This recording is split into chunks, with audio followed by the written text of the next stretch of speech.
Welcome to Urban X Real Talk Fitness Radio, where we challenge the fitness between your ears. I'm your host, Tiachi. You know, the world is moving at a phenomenal rate. And no, I'm not talking about the planet itself. Every day, your knowledge base and skill set is being modified or replaced by innovation. It's like the ground is shifting beneath your feet, and it is. The seismic shifts are constant and they're overwhelming. The moment you gain a modicum of confidence regarding the direction your life is heading, the goalpost moves. Little wonder why it's so difficult to change direction, let alone change our minds.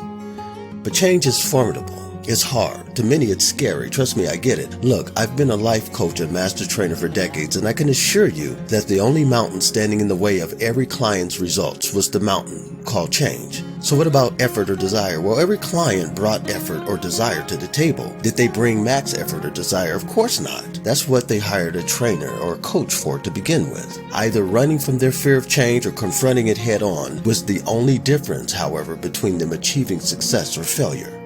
You know, there's an old Sumer saying that if you do not know where you are going, then any road will get you there. And the direction you're headed right now, it feels like any road will get you there. Am I right?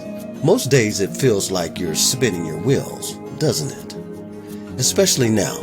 Every day seems like a dream now, though I'm certain more like a nightmare to many.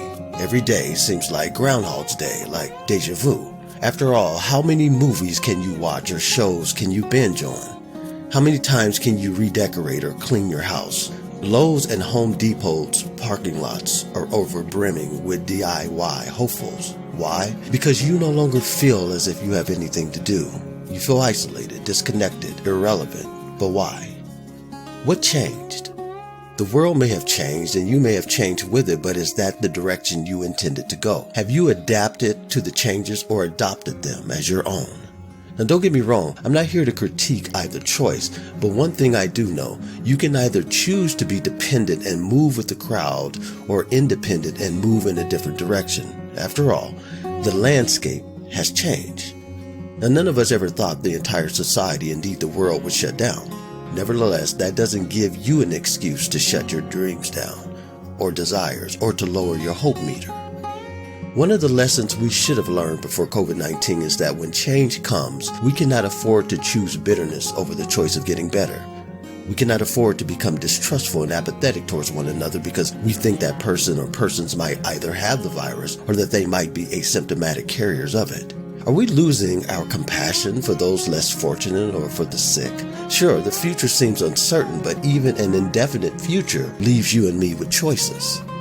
Look, the public is frightened, and yet the media doesn't communicate how many people have not been infected. But I want you to understand this, that every cell in your body is talking to many other cells via direct genetic messaging, and you need to be a part of that conversation. Going forward, your choices will either lead you to helpful or harmful conclusions.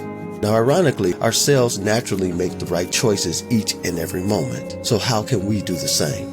If you are fortunate enough not to have contracted COVID-19 yourself or come in contact with anyone who has, it's likely because of your cells making the right choices on your behalf. Now, why do I say that? Because even if you did everything perfectly, only ate nutritious meals and stayed hydrated, slept 8 hours every night, exercised a minimum of an hour a day, meditated, took no medications, never was angry, smoked, or drank alcohol, you would still be at risk for all sorts of diseases if it were not for the trillions of involuntary choices your cells have made. Face it, we live in a polluted world, but thankfully, we still have choices. In every case, our choices are like untapped energy which stands at the junction between the visible and the invisible world. Have you ever seen yourself do something like complete a task before you actually did it? That's what I'm referring to. So let me ask you, if you want a better life, what do you need to change first? Your environment or your mind? But the miracle of choice goes even deeper. Your choices come with your energy initials, which is to say, whatever you choose to release into the world is always a reflection of you, your entire personage on earth. So, what have you signed off on? See, you have the power within to bring forth any quality you desire. But bear in mind, disturbance can be turned into peace, sadness into happiness, apathy into compassion and love. Now, of course, the reverse is true as well.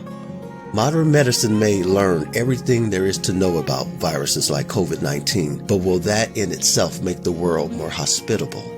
Everyday experience tells us that's implausible. But why? Because you and me dealing with our own energy, which inspires our choices, is the only way to change that. Only when we choose to deal with the distorted energy pattern of hatred and bigotry and all the other isms will things return to normal. Only then will the normal pattern of feeling loved and wanted and secure return. And its return will be automatic, because that is what naturally occurs in the earth when we allow self-talk to be healthy.